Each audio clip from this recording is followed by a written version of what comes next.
Ça y est, c'est le retour de la période où il fait chaud, je vais me mettre à transpirer ou avoir le nez rouge comme ça quand je fais des vidéos. Et puis comme là j'ai pas fait mon teint, bah du coup ça se voit.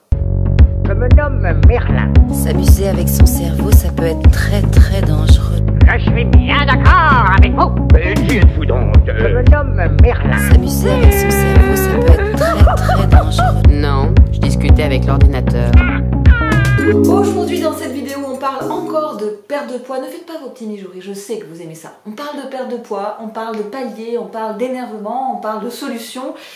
J'ai pensé que ça serait intéressant de vous faire cette vidéo parce que honnêtement la perte de poids c'est tellement pas linéaire, c'est tellement pas la linéarité qu'on s'imagine ou qu'on espère que c'est parfois hyper frustrant et que j'ai pensé que c'était quand même intéressant de parler des choses qui peuvent arriver, des solutions qu'on peut y trouver. Alors, contrairement à d'habitude, cette vidéo ne sera pas extrêmement structurée. Vous savez, d'habitude, j'aime bien mettre des parties dans un premier temps, dans un deuxième temps, et puis des sous-parties.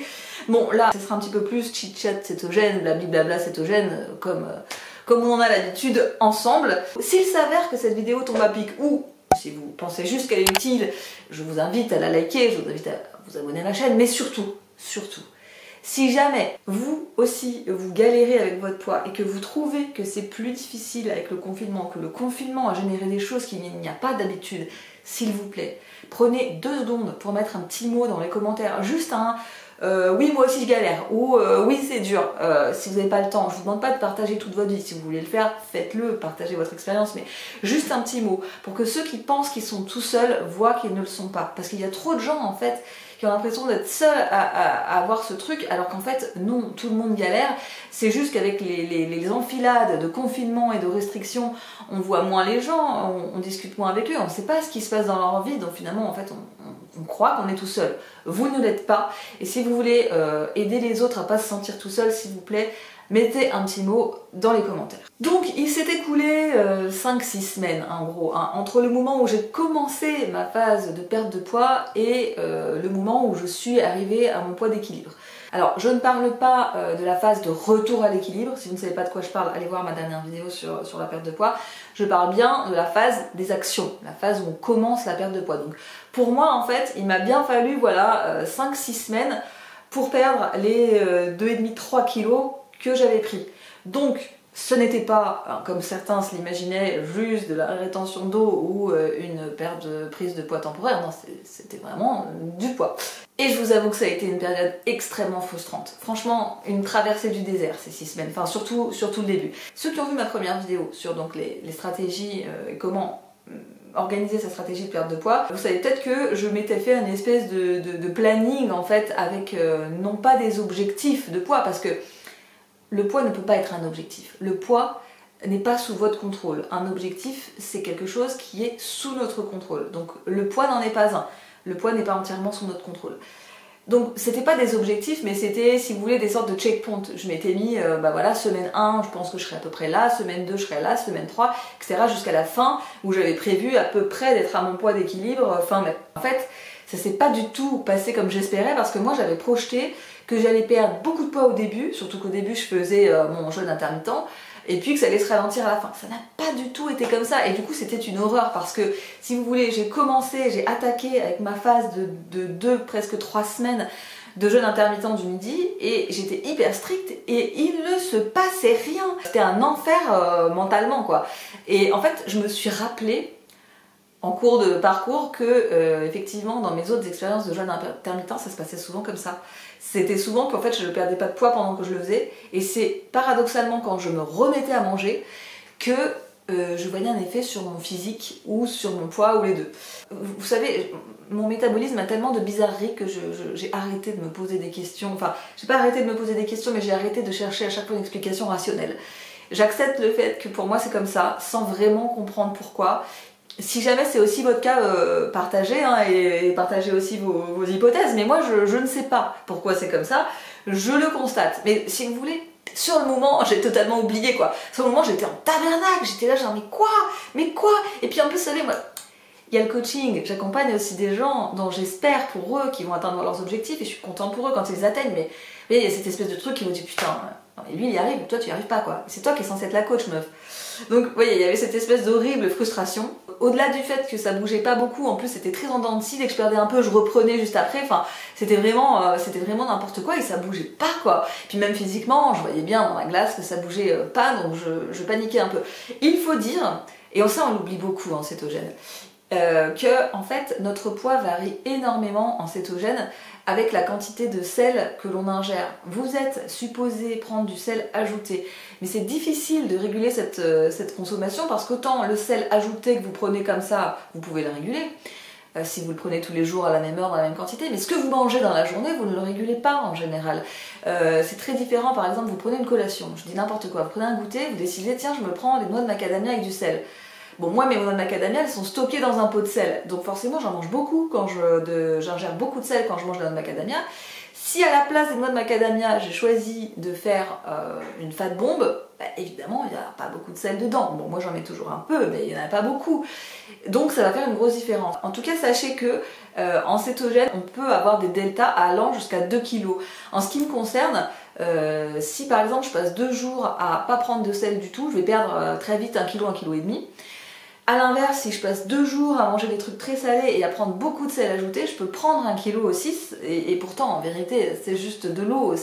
Mais c'est vrai que quand on est dans ces phases de frustration avec notre poids et qu'en fait on a le regard fixé sur la balance ou sur et en fait on s'obnubile avec des chiffres parce qu'on se raccroche à ça, et malheureusement on n'a pas le recul, en tout cas moi je l'avais pas. Je me disais, si vous voulez, dans ma tête, oui, évidemment ça pourrait être ça, mais j'arrivais pas à y croire parce que je me disais, bah non, j'ai pris la même quantité qu'hier. Enfin, si vous voulez, je le pense, mais je l'assimile pas à l'intérieur de moi. Je le pense, mais je le comprends pas à l'intérieur de moi. Je sais pas si cette nuance, elle vous arrive aussi, mais ce serait très énervant. Mais en tout cas, voilà, toute cette phase a engendré énormément de frustration et elle a duré un gros mois, ouais, bien 4 semaines. À la fin du mois, je me suis dit, j'étais désespérée, je me disais en fait, ce que tu fais ne sert à rien, ça ne sert à rien. Et puis bizarrement, ça s'est débloqué dans les 2-3 dernières semaines, mon poids a commencé à bouger. À peu près, voilà, au moment où j'ai commencé à manger. Alors, comme je vous le disais dans ma précédente vidéo, dans le vlog, je me suis pas remis à faire exactement 3 repas. C'est plutôt que mon repas du midi, c'était une très très grosse fat bomb. Une très très grosse fat bomb avec du collagène, beaucoup de gras, éventuellement des fois quelques noix de macadamia. Il m'est arrivé aussi dans cette deuxième phase, je refaisais pas de jeûne intermittent structuré, de sauter un repas. Si par exemple je travaillais du matin, ben voilà, j'allais pas prendre de petit déj, ou alors si ça m'arrangeait parce que j'avais des rendez-vous qui s'enchaînaient dans la journée le midi, j'allais pas prendre vraiment de repas et puis je mangerais plus ce soir. Donc il m'est arrivé quelques fois, voilà, de faire, c'est pas du jeûne intermittent, c'est plus que je me suis servi du fait d'être céto-adaptée pour pouvoir sauter des repas quelquefois. Je pense que c'est un des avantages majeurs d'être céto-adapté, d'avoir cette flexibilité. En tout cas, ce qui était positif pendant cette période, c'est que vraiment mes taux étaient très bien. Pendant le jeûne intermittent, après le jeûne intermittent, j'ai vraiment beaucoup surveillé mes taux sanguins et ils étaient vraiment nickel.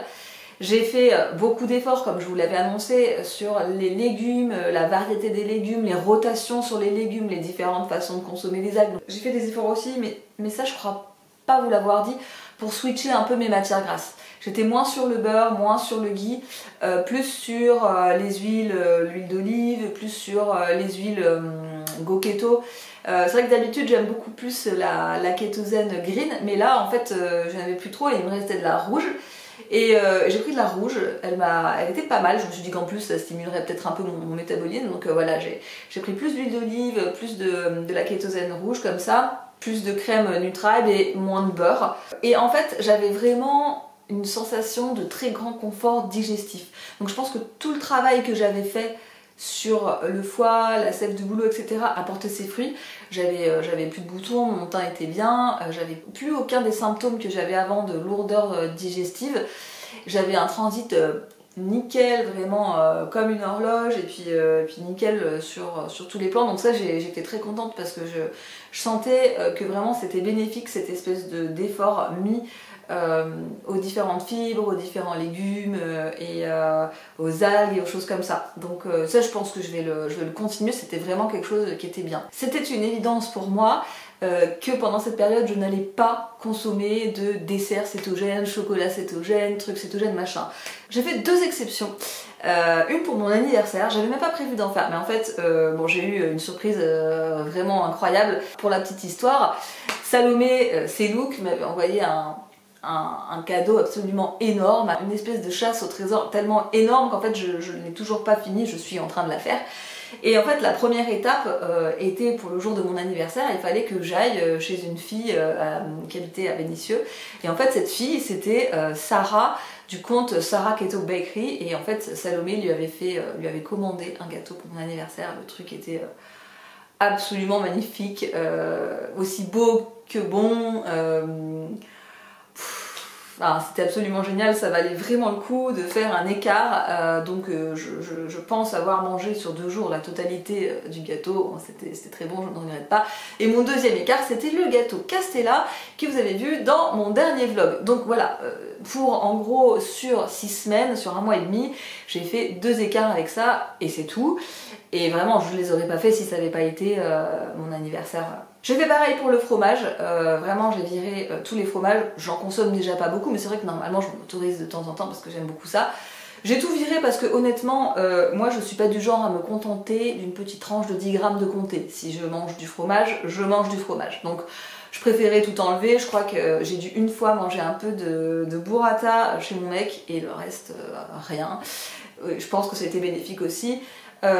Du côté de ce qui est oléagineux, j'ai continué à manger des noix de macadamia en petite quantité de temps en temps, pas tous les jours mais de temps en temps. C'était pas une consommation quotidienne comme j'aurais pu faire avant au magasin où j'avais tendance à me reposer là-dessus pour tout ce qui est snacking. C'est vrai qu'en fait ces trucs là, les oléagineux, la caséine, on en parle toujours pour dire voilà, ils sont agressifs pour l'intestin, ils sont générateurs de porosité intestinale.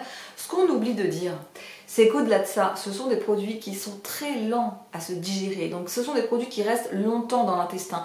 Qu'est-ce qui se passe quand un aliment reste longtemps dans l'intestin?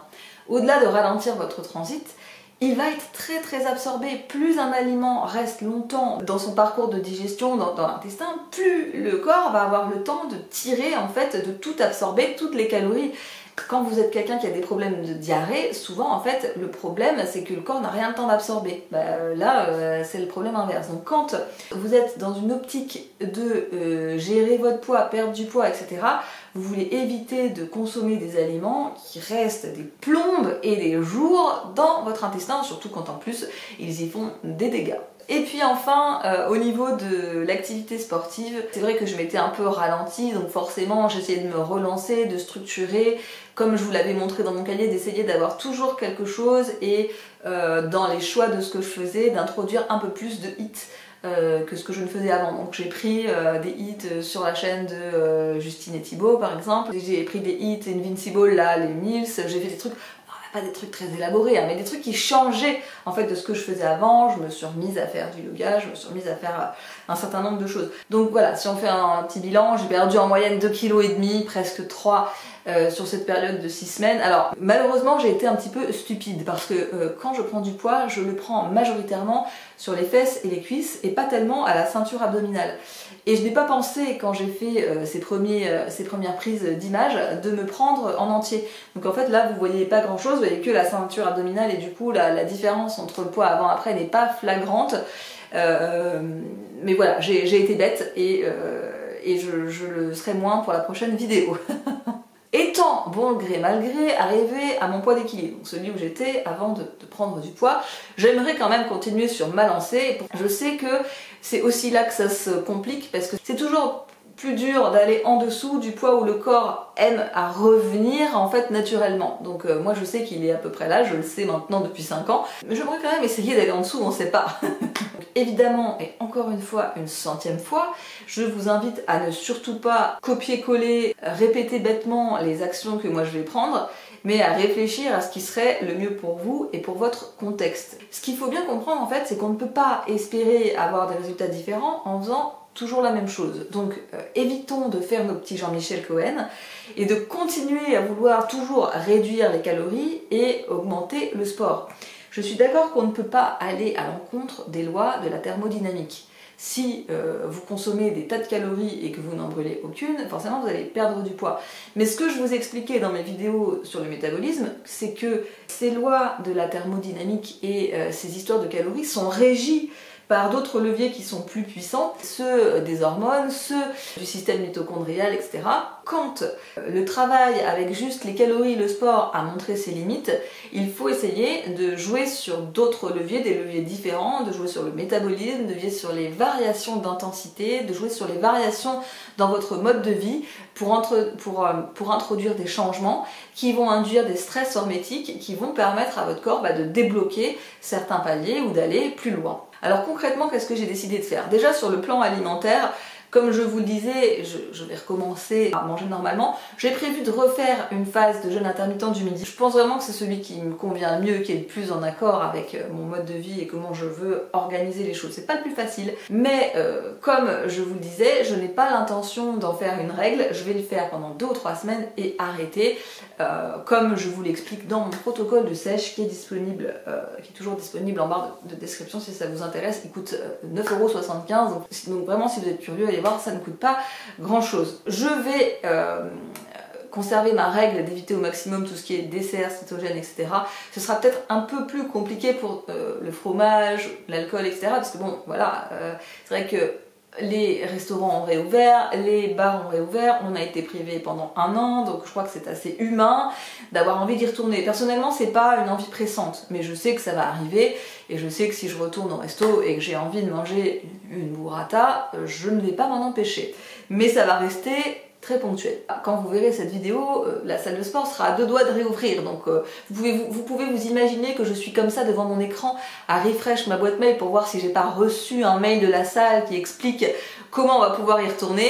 Je pense que quand je vais y retourner, je vais faire un mix de muscu, de cardio en aérobie et de cardio en anaérobie pour avoir un maximum d'intensité différente, de résultats différents en termes de métabolisme. Je pense que quoi qu'il arrive, même si ça ressemble à ce que je faisais avant, je l'ai tellement pas fait pendant 1 an et demi que globalement ça sera une révolution pour mon corps.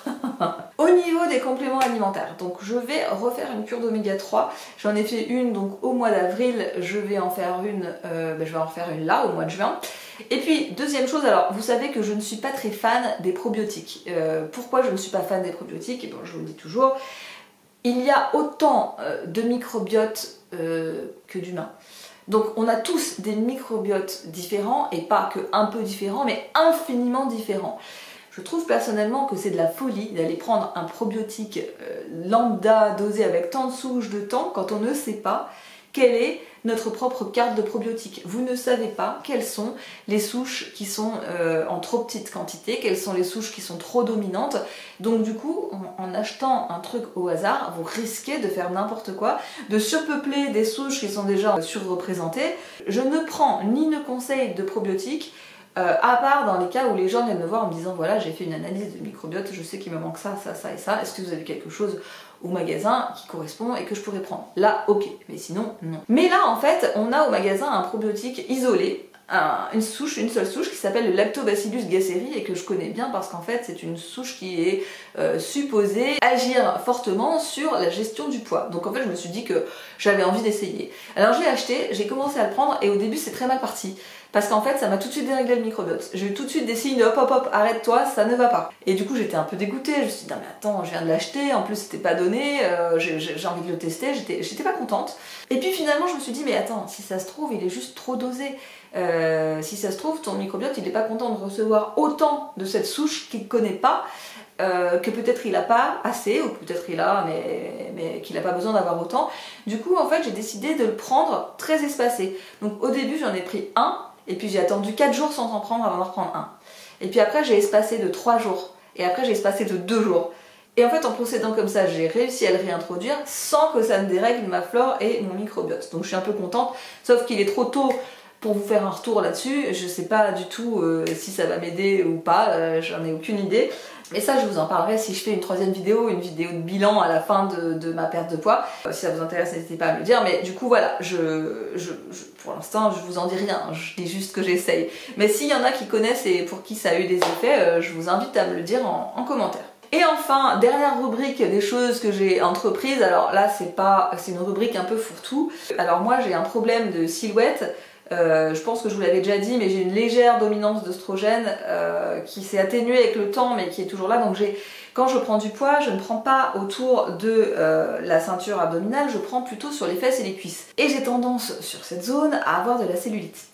Du coup, j'ai décidé quand même de m'attaquer à ce problème qui me complexe assez fortement, même si je sais que ça n'aura pas d'impact sur mon poids, ça va avoir juste un impact sur l'aspect esthétique et sur ma silhouette. Mais du coup, en fait, donc je me suis attelée à ces fameux massages avec la ventouse là et les huiles essentielles, mais c'est vrai que je ne suis pas vraiment sûre de le faire correctement. Du coup, j'ai pris des séances de massage palpé roulé dans un institut avec une dame qui est vraiment très forte, elle est vraiment géniale.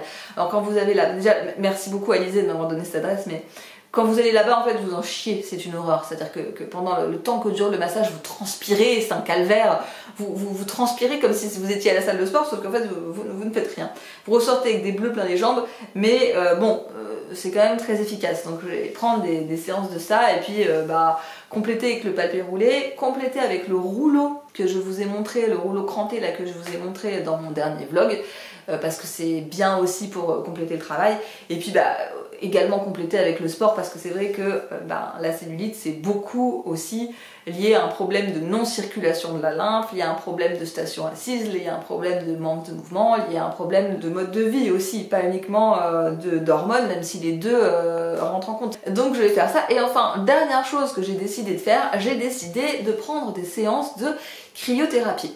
Alors, pourquoi la cryothérapie? Bon, c'est un vaste sujet sur lequel je vais aller très vite, parce que je vous en reparlerai dans une vidéo. Mais si vous vous souvenez de ma vidéo sur le métabolisme, je vous expliquais qu'une des façons majeures d'augmenter le métabolisme, c'est d'avoir plus de graisses brunes, parce que ce sont des graisses qui dépensent beaucoup d'énergie, qui dépensent en chaleur, qui font un métabolisme plus actif, plus élevé. Dans les façons possibles d'avoir plus de graisses brunes, eh bien, on entend souvent parler de l'exposition au froid. Donc c'est comme ça que j'ai voulu m'intéresser à la cryothérapie. Alors c'est vrai que la cryothérapie c'est surtout pour les athlètes, c'est surtout pour les gens qui se blessent et qui font de la rééducation, les gens qui ont des douleurs, les gens qui veulent pas prendre d'anti-inflammatoires. C'est pas quelque chose qu'on utilise pour la perte de poids, et je ne veux pas l'utiliser pour la perte de poids. Je voudrais tester la cryothérapie pour voir si ça peut avoir un impact sur le court, moyen ou long terme sur le métabolisme. Donc je me suis payée, et ça m'a coûté une fortune, mais je me suis payé ça pour les 40 ans. Un pack de 20 séances de cryothérapie dans un institut à Lyon qui s'appelle Cryo Advance, et j'ai eu beaucoup de chance parce que Alizée, qui est la directrice de ce centre, a bien voulu me laisser filmer à l'intérieur, se laisser filmer, vous expliquer des choses, partager les résultats. Donc je ferai une vidéo à part sur cette fameuse expérience de cryothérapie qui est en cours, hein. C'est-à-dire que là je suis dedans, donc je ne peux pas vous en dire beaucoup plus, j'attends la fin pour vous en parler, mais vous aurez ça dans les prochaines semaines. Donc voilà mon programme à venir. Si ça vous intéresse que je fasse une vidéo de bilan une fois que je serai arrivée à terme de ce processus de perte de poids, ou même si ça échoue, parce que je veux dire, on ne peut pas écarter l'hypothèse que ça ne se passe pas et que je n'arrive pas à perdre du poids, je ne l'écarte pas complètement. Donc si ça vous intéresse que je fasse une vidéo là-dessus, je vous laisse me le dire. Je pense que si vous avez aimé cette vidéo, il n'y a pas meilleur moyen de la rétribuer que par un petit pouce bleu ou un abonnement. Et je vous dis à très bientôt dans la télé-réalité de la cétose.